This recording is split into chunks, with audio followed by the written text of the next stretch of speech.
ದೇವರೇ ನೀನು ಇರುವ ವಿಷಯ, ಭೂಮಿಗೆ ನೀನು ಬರದ ಕಥೆಯ ಅಮ್ಮನು ನನಗೆ ಹೇಳಿದಳು, ಆದರೆ ಅರ್ಥ ಉಳಿಸಿದಳು.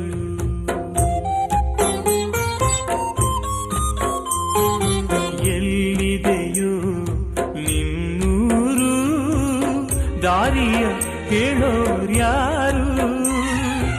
ಎಲ್ಲಿದೆಯೋ ನಿನ್ನ ಮನೆ, ಪತ್ತೆಯ ನೀಡುವರ್ಯಾರು?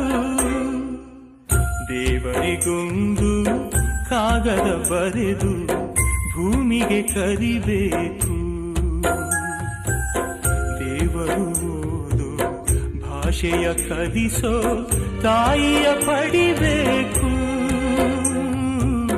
ದೇವರಿಗೂ